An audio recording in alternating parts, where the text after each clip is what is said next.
The Manitoba Advocate for Children and Youth wish to acknowledge that we are located on the original lands of the Anishinaabe, Cree, Oji-Cree, Dakota, and Dene peoples, and the beautiful homeland of the MACY Nation.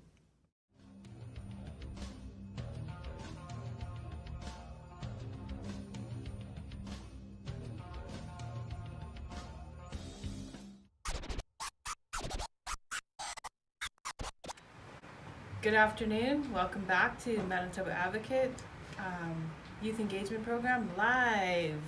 Today is episode 31, and I'd like to say I'm Cheryl Alexander, the Knowledge Keeper, and my good friend Michael Breland, who's part of the YAAS program. So today we are going to talk a little bit about UNCRC article right number 6. You have the right to not only live but thrive. And we will get, if we have some time, we're also going to talk about the TRC calls to action number 66. We call on Canada to help community-based youth groups by paying for reconciliation programs for kids and helping the groups stay in touch with each other. That's something that we touch on quite regularly here, right? About what's available in the community. Yeah, I don't know where to start with this.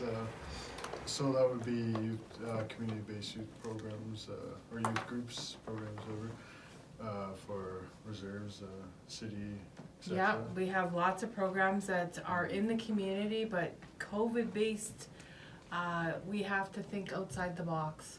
Yeah. And for me, thinking outside the box has always been a normal kind of looking for resources that are available.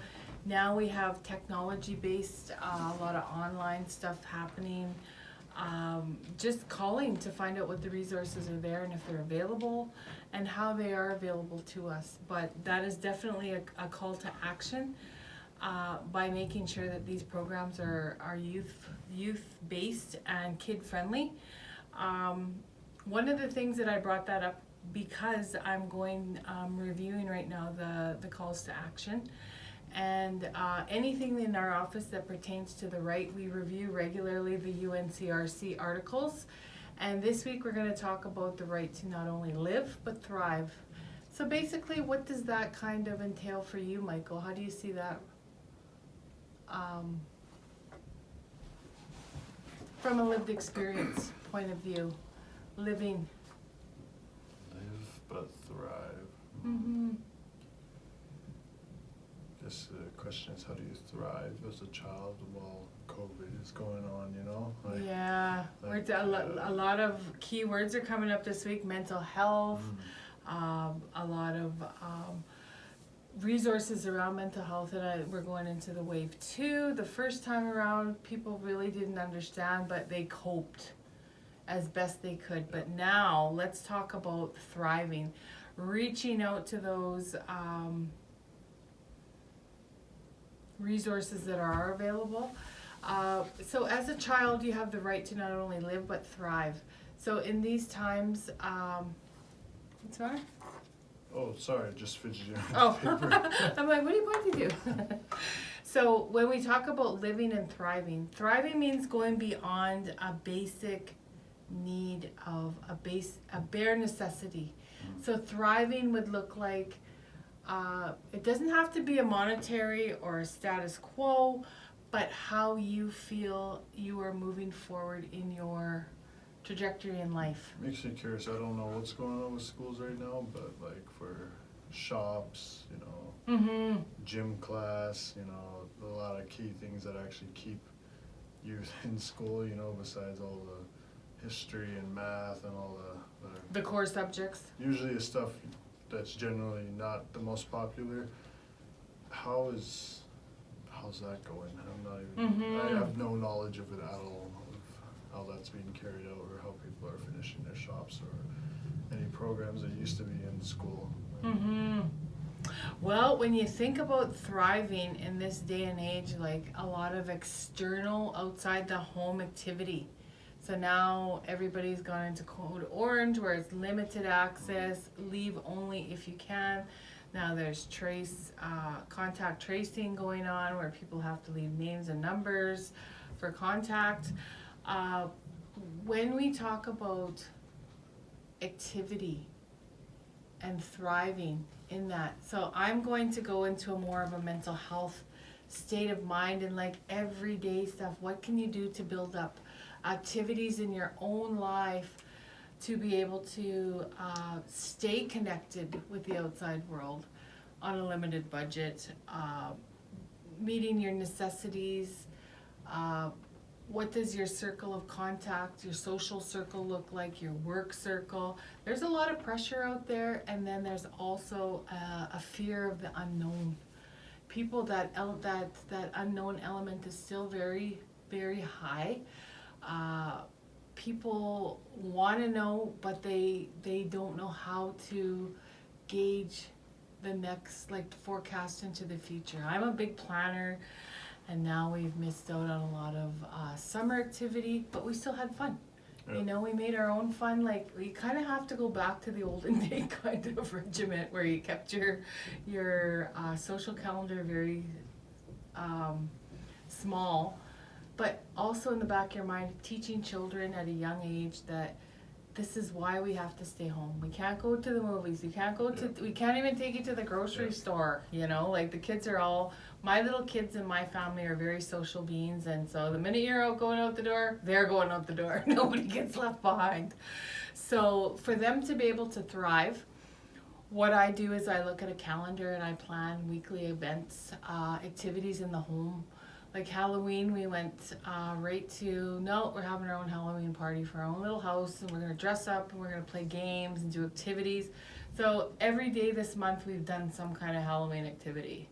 Like we found the educator in me helps to show them how can you thrive. My little 5-year-old granddaughter is not in school right now by choice, but she can print. She knows her ABCs. We're working with her on a daily basis, so it's almost to the point of pros and cons of how do you make it work in such a way that it helps you and your children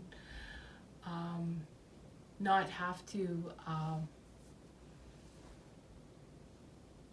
be punished, I guess is a good way of looking at it. Like school is a big thing where they get a lot of their social activity, their social involvement, going out on a routine, even the routines.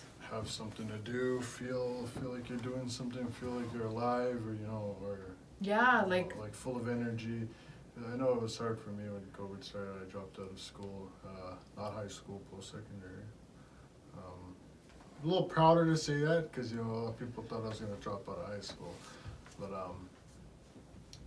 well, that's it. It was difficult because I play video games lots, and now I have all this time to play video games. I'm really it's kind of hard to find what to do. And on online games, it's a big community. You have lots of friends, you have lots of things to do, but a lot of us aren't making as much money as we used to make, so we can't even buy new games or stuff. That's not too much of a big deal. That's more of a privilege deal, but it's just finding things to do. I want to go out, I want to go walk around, but I also don't trust a lot of people in their social distancing. Some people walk by you and they're arm to arm, and you're just going, "What are you doing? You get back, go, boss." Yeah. So a good point that you mentioned about living and thriving, I'm just going to bring it back to when you said grade 12 to post-secondary, that there's a level of thrival. Being able to say that you've graduated from grade 12, that's a benchmark, and then being able to go into post-secondary. So when you say that's something that we could talk about in terms of education benchmarks for little kids to understand that they can think outside the box. Oh, yeah. So I'm sure at one point when you're ready and things clear up in society a little bit better and there's more access, I think most everything's online right now. Yeah, everything's Isn't it? online. That's my problem. I can't handle everything that's online. I know, it's a learning style. You have to understand about learning styles, and we talk a lot here at the office about different types of learning and musical learning, the different multidisciplinaries of learning. So thriving looks a lot different. We here at the office have a mental health Thrival Kit that Manitoba Advocate for Children put out with the classrooms in Manitoba. It's grown phenomenally. When we talk about, I noticed this last, I think 2 weeks, just the foot traffic downtown has really changed. I don't know if it's the weather, but I know we have had a number of increases in our numbers. We've gone up a code to code orange. More restrictions are in place, but to be able to live, so I find with anything that I do in my life, I like to plan a little around looking at how we do things. One of the things before I forget is I just want to mention that it's October, what's the date today? 22nd? 22nd of 2020. I love numerology, so I'm big on that, but it's also 30 days to November 20th, which is National Child Day, and we do have activities planned here at the offices. We're contacting schools across Manitoba, both inside the city of Winnipeg and classrooms, First Nations and rural. So we are looking to get that program out. We have activity boxes based on the rights, and so yeah, we have that going on here as well.